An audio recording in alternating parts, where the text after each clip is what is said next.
मैंने पीछे एक वीडियो बनाया था जिसका कि लिंक नीचे अटैच किया गया है रिलेटेड वीडियो के अंदर। उसका टॉपिक था कि भाई परमेश्वर बदला जो है ना स्वयं दिलाता है। बाइबल कहती है the Lord will take your revenge. तो ये इस उसको उनकी उसी वीडियो की कुछ बातें मैं आगे और विस्तार से हम बात करते हैं।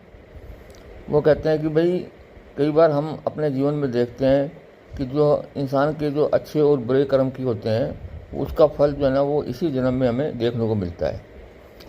महाभारत में ये किस्सा आता है कि जब महाभारत की जब समाप्ति होती है और जो है भगवान कृष्ण का जो है ना गांधारी से सामना होता है, तो गांधारी कहती है कि भाई तुम्हें सब कुछ पता था, कि भाई सब सारे रहस्यों के बारे में पता था, लेकिन फिर भी तुमने जो है ना इस युद्ध को रोकने का कोई खास उपाय नहीं किया और सारे कुल का जो है ना नाश हो गया।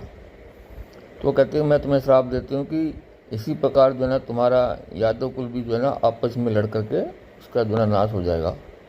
तो ये श्राप जो है गांधारी से भी लगा और उससे पहले दुर्वासा ऋषि ने भी जो है ना जो है यादव कुल को जो है ना इसी प्रकार का श्राप दिया था। अब इस कहानी से हम क्या सीखते हैं?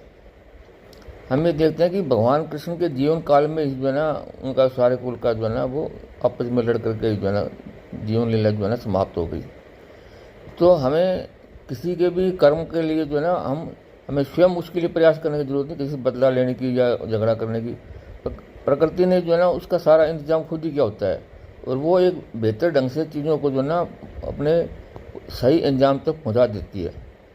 तो हमें इसलिए जो भक्ति है, जो भगवान कृष्ण ने कहा भाई सामंजस्यपूर्ण जीवन, सम्यक दृष्टि, साक्षी भाव, ये है उच्च अवस्थाएं हैं जो हमें अपनानी चाहिए। और इससे क्या है कि जो स्थिर बुद्धि है, जो समदृष्टि है, नाम तुम्हारो, तो उससे क्या है कि हमारा हृदय जो है ना शांत रहता है, मन में जो है ना स्थिरता रहती है और हम हर प्रकार की जो है ना ईर्ष्या द्वेष की बुराइयों से जो है ना बच सकते हैं। तो ये जो है आध्यात्मिकता और रूहानियत का जो सार है। आप अपने सवालों से अपने कमेंट बॉक्स में अवगत कराएं हमारे विचारों के बारे में, और जो है चैनल को लाइक और सब्सक्राइब करें, औरों को भी जो है ना शेयर करें, जिससे कि जो आध्यात्मिक ज्ञान की जो शिक्षाएं जो चर्चा है वो औरों तक भी पहुंच सके। बहुत बहुत